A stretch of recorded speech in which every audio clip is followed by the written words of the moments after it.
ہمیں پڑھو نہ رشتوں کی کوئی اور کتاب، پڑھی ہے باپ کے چہرے کی جڑیاں ہم نے۔ ماں باپ کی ناقدری کرنے والوں، ذرا اس حدیث کے واقعے کو حرف بحرف سنیں اور اپنی دنیا اور آخرت کو سنواریں اور درست کیجیے۔ ایک شخص حضور کریم صلی اللہ علیہ وسلم کی خدمت میں حاضر ہوا اور اس نے اپنے باپ کی شکایت کی۔ یا رسول اللہ صلی اللہ علیہ وسلم، میرا باپ مجھ سے پوچھتا نہیں اور میرا مال خرچ کر دیتا ہے۔ حضور کریم صلی اللہ علیہ وسلم نے فرمایا، اس کے والد محترم کو بلایا جائے۔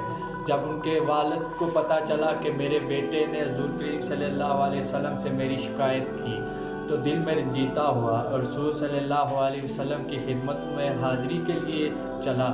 چونکہ عرب کی گٹھی شاعری تھی تو رستے میں کچھ اشعار ذہن میں کہتے ہوئے پہنچا۔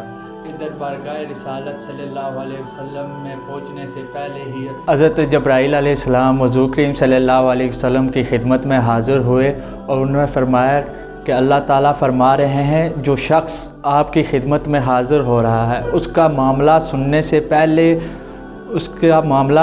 پہلے اس سے وہ اشعار سنے جائیں وہ جو دل میں پڑتا آ رہا ہے۔ جب وہ حضور کریم صلی اللہ علیہ وسلم کی خدمت میں حاضر ہوئے تو حضور کریم صلی اللہ علیہ وسلم نے فرمایا، آپ وہ اشعار مجھے سنائیں جو آپ دل میں پڑھتے آ رہے ہیں۔ تو وہ صحابی ایک مخلص صحابی تھے، وہ یہ سن کر رونا شروع ہو گئے کہ جو اشعار میں نے ابھی تک اپنی زبان پر نہیں لیے اور وہ اشعار جو میرے ابھی تک کانوں میں بھی نہیں آئے، تو وہ حضور صلی اللہ علیہ وسلم کو ان کے رب نے بتا دیا ہے، آپ صلی اللہ علیہ وسلم کو بتا دیا۔ آپ صلی اللہ علیہ وسلم نے فرمایا کہ وہ اشعار کیا تھے، ہمیں بھی سنائیں۔ ان صحابی نے اشعار پڑھنا شروع کیے۔ آپ کو ان اشعار کا آسان ترجمہ میں آپ کو بتاتا ہوں، کیونکہ ان اشعار کی کیفیت اور جذبات اتنے اعلیٰ پائے کے تھے کہ ان کو اردو میں بیان کرنا بہت ہی مشکل ہے۔ اے میرے بیٹے، جس دن کو پیدا ہوا ہماری محنت کے دن اسی دن سے سٹارٹ ہو گئے۔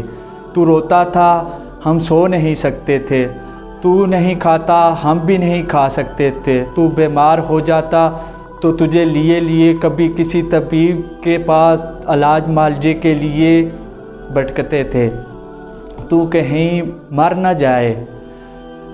موت کی کیفیت اور بیماری کی کیفیت الگ ہے، حالانکہ موت ایک الگ چیز ہے اور بیماری ایک الگ چیز ہے۔ پھر تجھے گرمی سے بچانے کے لیے دن رات محنت کرتا رہا کہ میرے بیٹے کو ٹھنڈی چھاؤں مل جائے۔ ٹھنڈ سے بچانے کے لیے میں نے پتھر توڑے، تیاریاں اٹھائی کہ میرے بیٹے کو گرمی مل جائے۔ جو کمایا تیرے لیے، جو بچایا تیرے لیے۔ تیری جوانی کے خواب دیکھنے کے لیے میں نے دن رات اتنی محنت کی کہ اب میری ہڈیاں تک کمزور ہوگی، لیکن تو کریل جوان ہو گیا۔ پھر مجھ پہ خزاں نے ڈیرا ڈال لیا، لیکن تجھ پر بہار آ گئی۔ میں جھک گیا تو سیدھا ہو گیا۔ اب میری خواہش، میری امید پوری ہوئی کہ اب تو ہرا بھرا ہو گیا۔ مجھے اب زندگی کی آخری سانسیں تیری چھاؤں میں گزارنی تھی۔ مجھ پہ جوانی آ گئی تو نے تیور ہی بدل لیے، تو نے آنکھیں ماتھے پہ چڑھا لی۔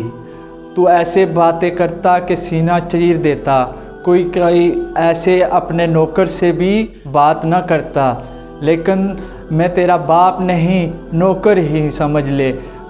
کوئی اپنے نوکر کے ساتھ بھی اس طرح نہیں کرتا جس طرح تو نے میرے ساتھ کیا۔ آج کل تو نوکر کو بھی ایک ٹائم کی روٹی دی جاتی ہے، تو بھی مجھے نوکر ہی سمجھ کر روٹی دے دیا کر۔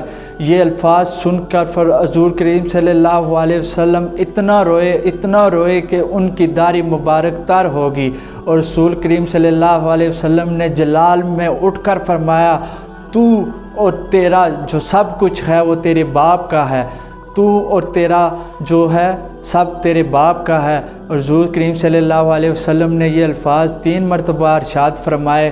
ہمیں چاہیے کہ اپنے والدین کی خدمت کرنی چاہیے اور اپنی آخرت اور دنیا کو سنوارنا چاہیے۔ جزاک اللہ۔